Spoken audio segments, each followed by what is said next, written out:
Bonjour, voici votre bulletin de renseignement Stylo News pour ce vendredi 6 février 2026. Aujourd'hui, notre focus se porte sur une situation de plus en plus tendue au Moyen-Orient. Ce programme est une commandite de ProWave AI, le développeur de Stylo Antelops, la plateforme de renseignement alimentée par l'IA, ainsi que de Stylo News.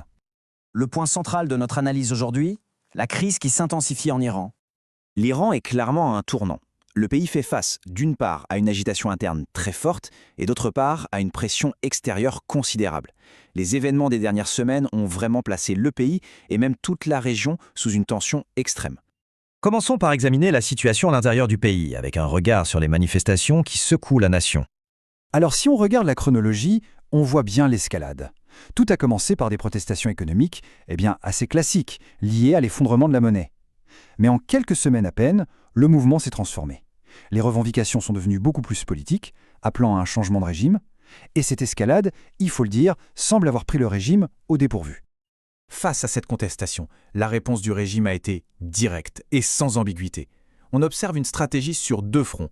D'abord, une répression physique très dure sur le terrain. Ensuite, une coupure numérique, une sorte de blackout d'Internet, pour isoler les manifestants et bien sûr pour contrôler l'information qui sort du pays. Du côté du gouvernement iranien, la position officielle, exprimée par le guide suprême, est claire. L'agitation est attribuée à une ingérence étrangère. C'est une rhétorique qui vise évidemment à délégitimer les revendications qui viennent de l'intérieur. Maintenant, voyons comment la communauté internationale réagit à cette crise en développement. Sur la scène mondiale, les réactions sont pour le moins partagées. On voit très bien se dessiner des clivages géopolitiques.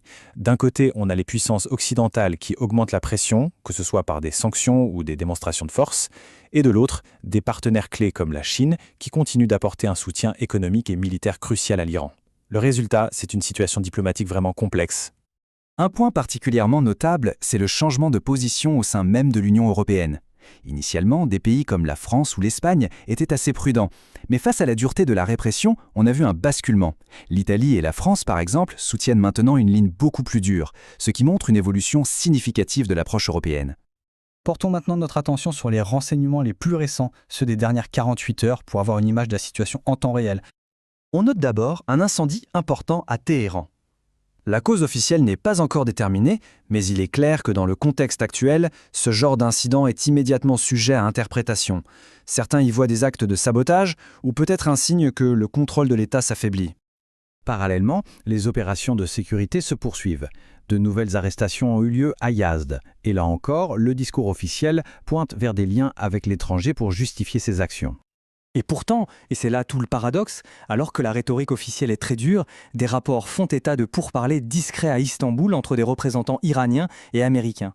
Cela pourrait suggérer qu'en coulisses, des canaux de communication restent ouverts pour tenter de trouver une voie de désescalade. Cette situation semble d'ailleurs créer des tensions internes.